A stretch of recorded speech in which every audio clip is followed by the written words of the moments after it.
Hey, hey, hey, happy Thursday!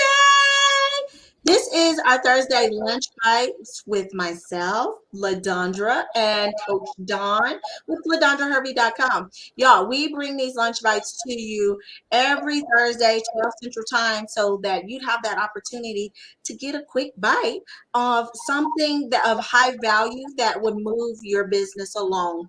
And so this month, our theme for the month is live events. And so, we're going to be talking a little bit about how to create a live event with ease and grace because many of you may have had that fear of creating a live event.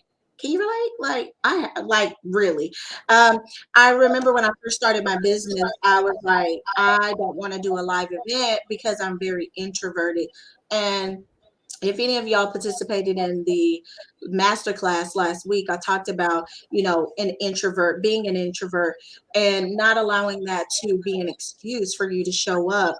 Because if we're really talking about like growing our business, the best way to grow your business is in person, live with a room full of your ideal audience that is supporting you, where you can build that community and that camaraderie and that know, like, trust factor faster, easier, and they can be saturated with your expertise and grow into the capacity that you want them to. That's the power of a live event. So we're going to be talking about that because up until this point now, going back and starting with something that I used to do called receiving parties. Y'all, I remember somebody came in because I put it on. I forgot the name of the platform, and that title got a little confused with one of the men, and I'm like, no, not that kind of party. So that's the deal. You learn and you grow. But my ladies, they understood what a receiving party was. And so, a lot of times we want to give ourselves like let ourselves off the hook of trying to have it perfect. And having a live event is not necessarily about having perfection, but it is about having a plan and thinking things through prior to getting started.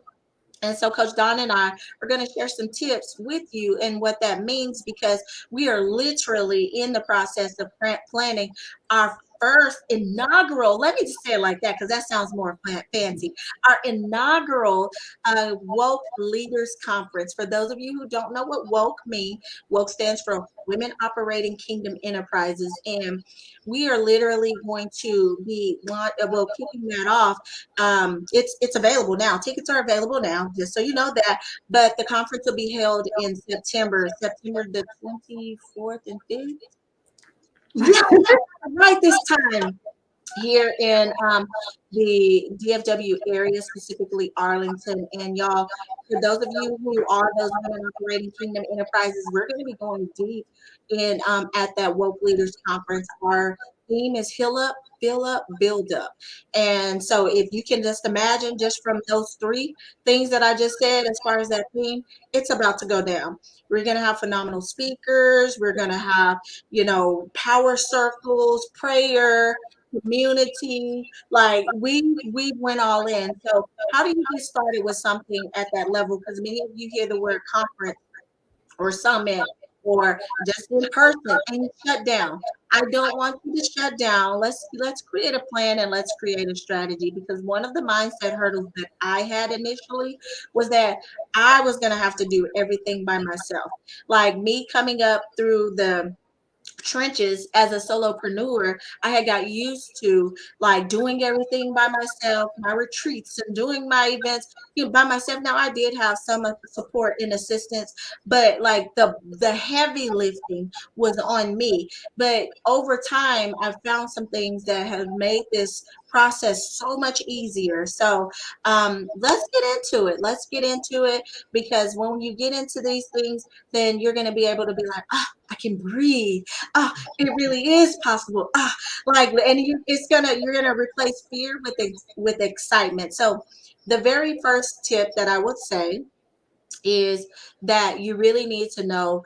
what's your vision behind the event that you're creating? Like, what is the vision? You really need to be clear on what is the end outcomes that you're trying to create. What kind of experience that you want to create for the people who attend? How many do you want to attend? What is it going to be? Intimate? Is it just going to be large? Like, what is that feel? What essence do you want to give off into that conference or live event or whatever it is that you're doing? Because see, plans fail without a clear vision, and so you really got to mark out that vision. Have This is like you having your blueprint for your house. Like, you can't start to build a beautiful house without a blueprint, so your vision becomes the blueprint for how you're going to walk things out. Coach Don, what do you have to say there? That's so important, the vision that you talk about. And every time that we do live events, because we did one last December, right? And we literally, so picking your venue is going to also be tied into that vision. So, like she said, is it going to be small and intimate? Do you just need, like a room somewhere off of in a restaurant or whatever that looks like? Do you want, a bigger venue? Do you need an auditorium? Do you need a church setting? Could a movie theater work? You can rent out a movie theater. It just is going to depend on what your vision is for that group. Like, what is the purpose behind your message? What is the purpose behind why you want to have this event? You really need to take all of that into consideration, and then physically and go and look at several different venues to see, what does this fit? Does this even fit with me, with my brand, with who I am and who I'm trying to serve, and the messaging that I'm trying to come across during this live event? So the venue is really important, that to line up with that vision. Yeah, I totally agree. And I will come back into some more of the venue, but I do agree, like, as far as like basically what Coach Don is saying is you got to know what type of experience you're wanting to create to really pour into that, well, to fulfill, not pour into, to fulfill the vision. And so let's just kind of go into that. So no, I want to go step by step. Let's go step by step. So once you have the vision, then the next thing that I would say, um, well, in the vision part of it, see, my thoughts is competing. So in the vision part of it, pick a theme. I would say pick a theme. And so, what do you want the theme of your conference to be, your summit to be, your even your local event? So for us, the one that she's talking about that we had in December, we had it, Coffee Connections, because that theme for me that really stood out, that the Holy Spirit was putting in my heart, was about connection. And so I wanted to create a sisterhood connection that beyond, like, all the things that we had went through in the pandemic and like all of that. And so then that informed, like Coach Don said, what type of venue we would have. And so we wanted it to be a small space. We wanted to have like where you can have a cup of coffee with friends, let your hair down, let your stress out, like all of that. And we pray and we just kind of we connect. And so that's why it's so important to have a clear vision, but then also to theme it. Now, with the conference that we're doing in September, then that one, it's going to be on a larger scale, but we want it to be on a larger scale where it has the connection pieces there. And so we chose a theme that was heal up, fill up, build up. But with that, we knew that we wanted it to be like where you'll be able to kind of rejuvenate and make a spiritual connection. You can encounter God in your business at a deeper level, because this conference is going to be set up where you're having those God encounters just all the way throughout. And so for a venue, a church made sense for us. So it's going to be in a beautiful open space type church where we are able to like have power circles. We're able to break out and pray. We're able to have shopping experiences. We're able to do all the things. And so you have to really just know where you're going with things. This next step is then, after you have your vision, you've picked your theme, then you want to assemble a dream team if it's something that's on a larger scale. Because remember, one of the mindset hurdles that I had was that I was going to have to carry the load. Y'all, the most phenomenal decision that I made was to assemble, and this was through the encouragement of my accountability team and friends and just all of that, was to not do it alone. You don't have to do it alone. And so many times we think that just because we're the host of the event, that we have to carry out all the things of that event, not realizing that if you assemble a dream team and the right dream team, and you make it where it's mutually beneficial for them to join your team, you'll find that people want to help, number one, and serve that vision, because it's a vision that they value. And that's why it's so important for you to know the vision, because how can you recruit some people to be on your dream team? You're just like, oh, I'm having a conference. They're like, to do what? But if it's so clear, then they're like, yes, like I really, really like want to do that. I want to help and I want to serve.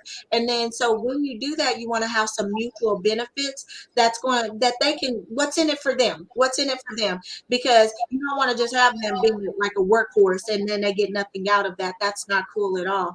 And so you can determine what that looks like, because everybody is motivated differently. And so, but you do want to be clear about that criteria, and you want to get it in writing so they can see and so you can see. What do you have there, Kristan?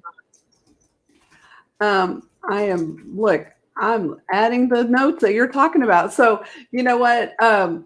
Gosh, our dream team is amazing for this conference. And so when you are planning your live event, whatever that is, because of course, the larger the scale, the more help you're going to need, yes. Right? Because you don't want to be the only one planning and doing all the things. There is absolutely no way that our internal team of LaDondraHervey.com could be putting on this event by ourselves. There's just absolutely no way. And when you are able to turn over that control, because let's be honest, there's a little control issue going on there when you want to do it all by yourself, because you know, fear, right? The control issues, you know what you're going to get done, right? Mm-hmm. You know that if this is what you want to do, it's going to get done. So then you have to relinquish that control to your dream team and say, you know what, I'm going to trust that I have picked the right people to be on the dream team to implement the vision. Yes. And that's so important. And that's why what Coach LaDondra was saying about having the vision very plain is so important. Like I know she has her binder somewhere and she's got everything in it. Like this is what the vision is for the conference. And so that way, then you can take that vision and you go, here it is.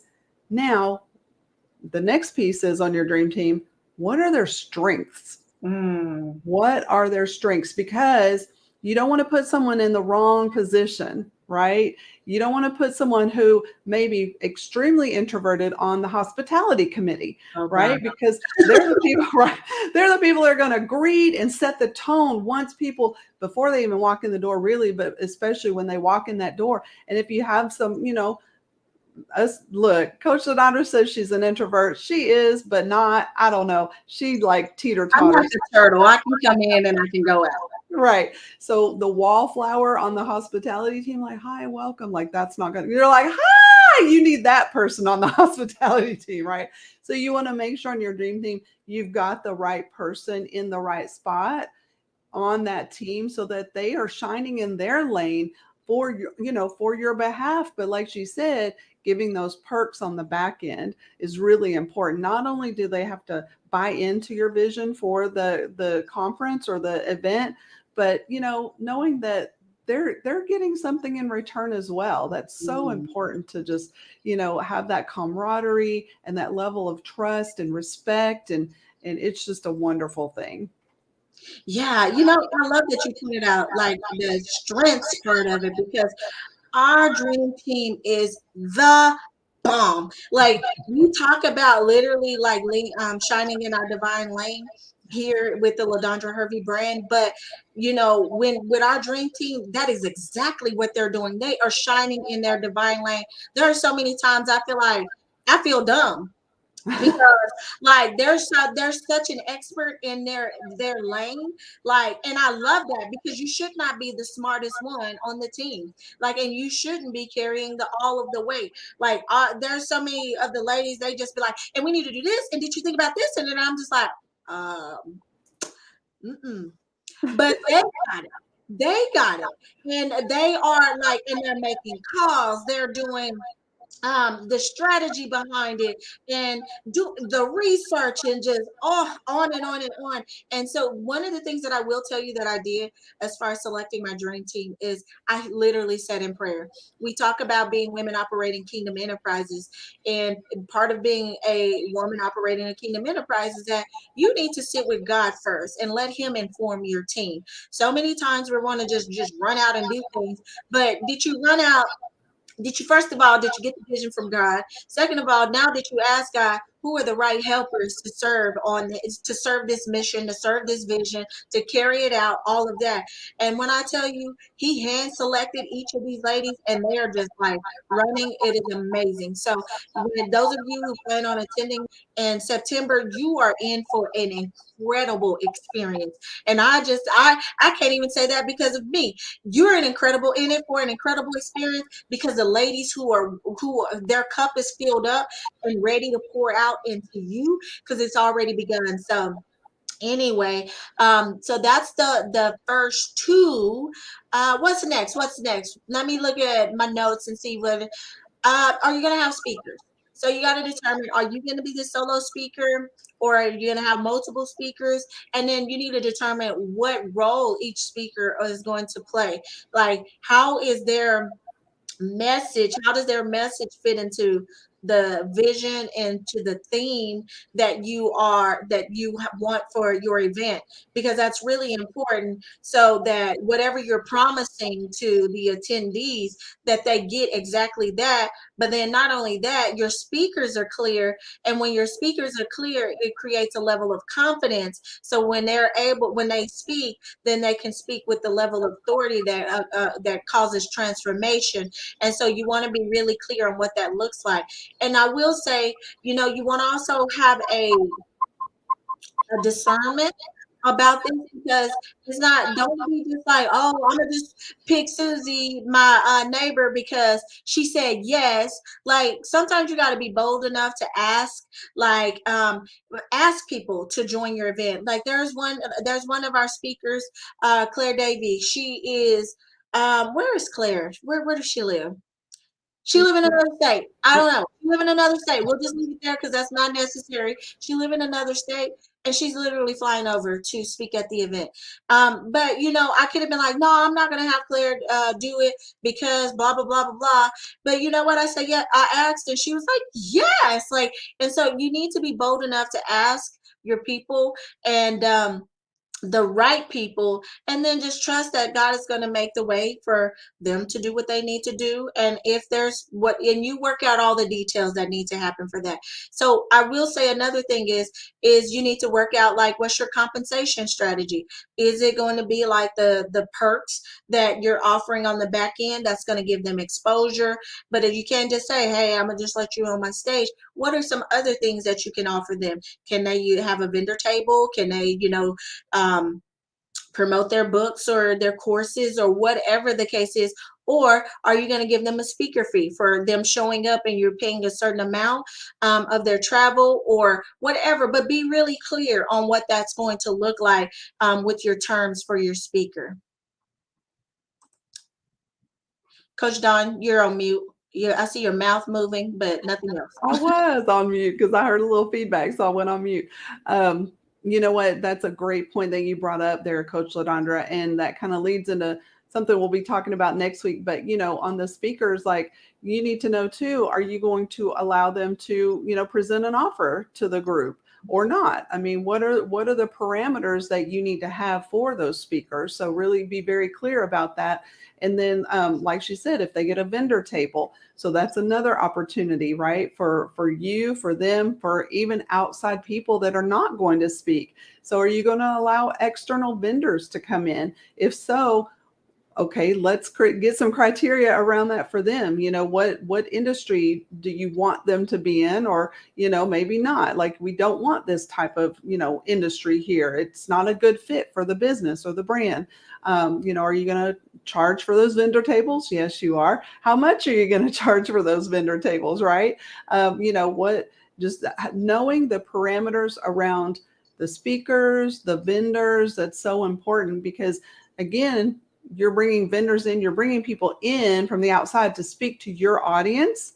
So you want to make sure that it's really, really in alignment with you, with your brand, with the messaging, because you don't want anybody coming in that's going to distract or deter from your message and your branding.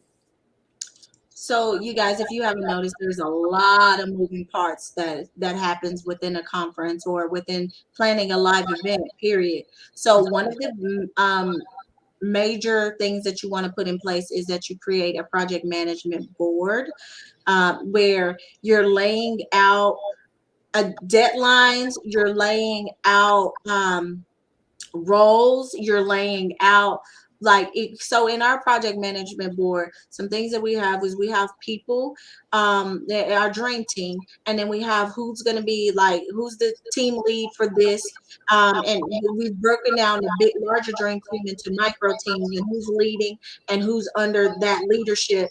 And then we also have the different things that we're going to be focusing on within the conference. We have the itinerary, we have just all the moving parts that's related to the conference, so that we can stay organized. That is one of the biggest pieces, is staying organized. And I'll let Coach Don talk a little bit more about the project management board.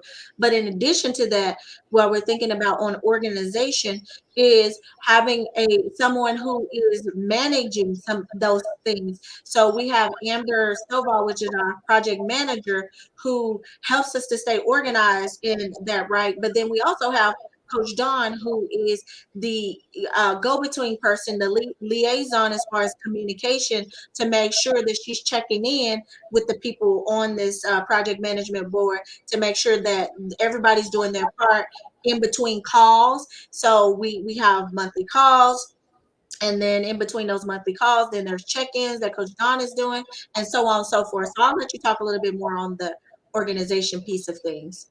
Yeah, it's so important to have everything in one place, so that not only do you have the plan strategically laid out, but it's accessible to everyone. And you guys, it's as simple as a Google sheet, okay, right? And Google is accessible to everybody, it's free, and then all the dream team has access to it.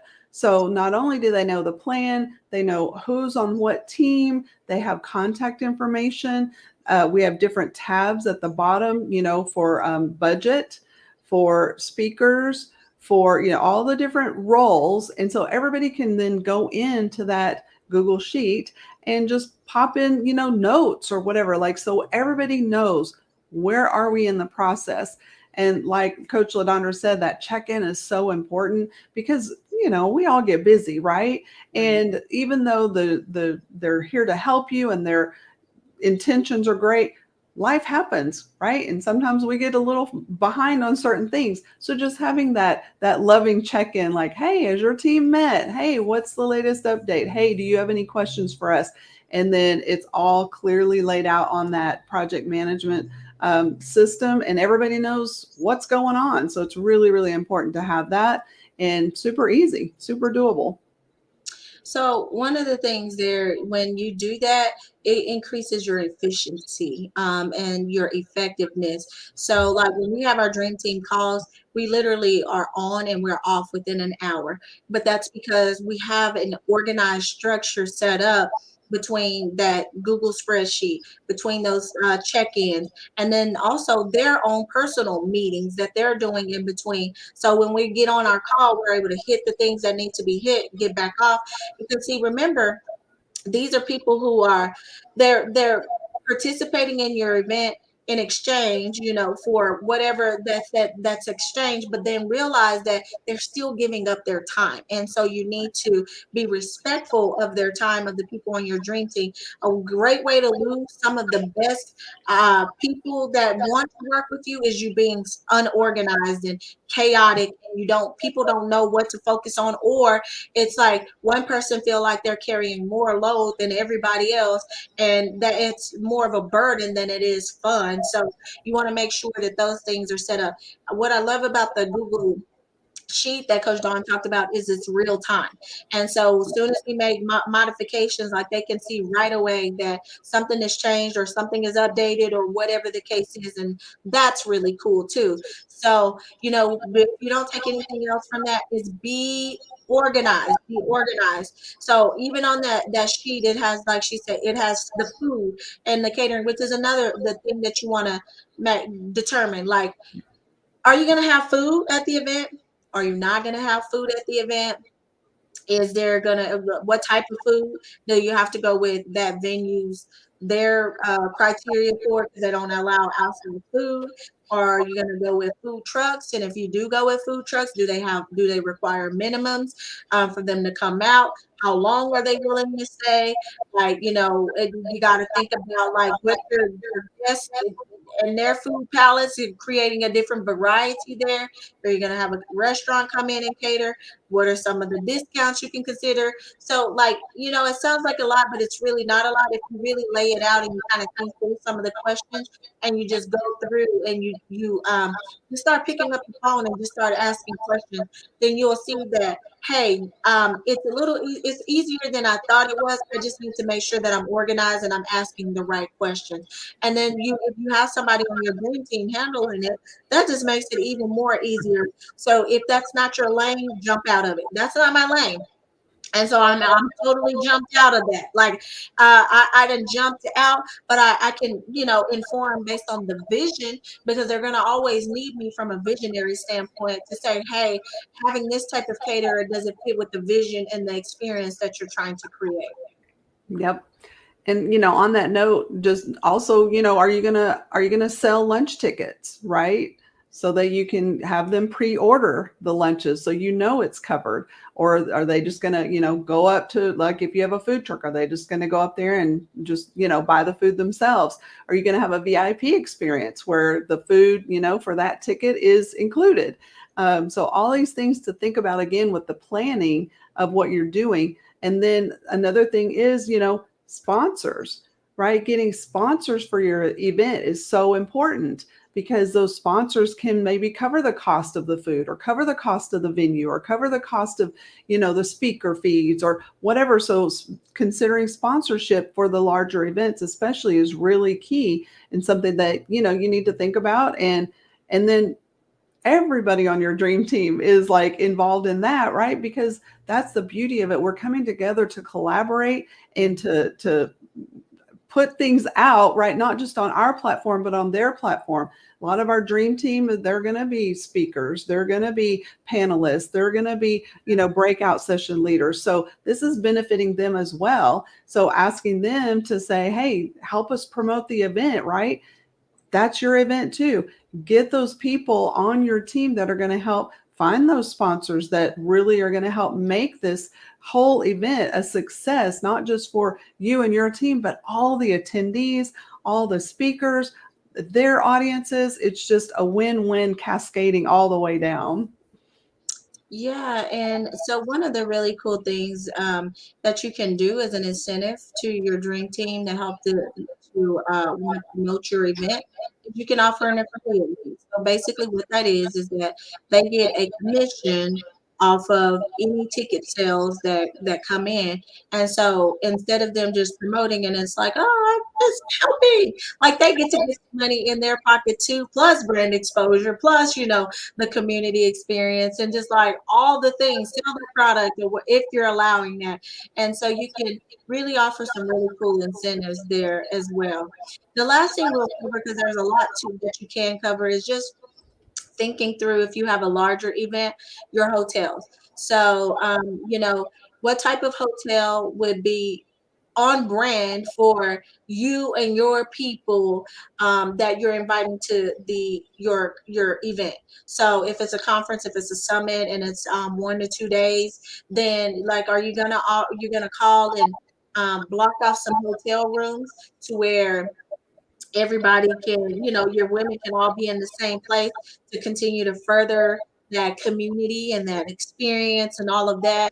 Don't go picking nothing like the Red Roof, and that's not. And you're talking about building a multi-million dollar brand, and then you didn't book some hotels at the Red Roof. That's like totally off brand.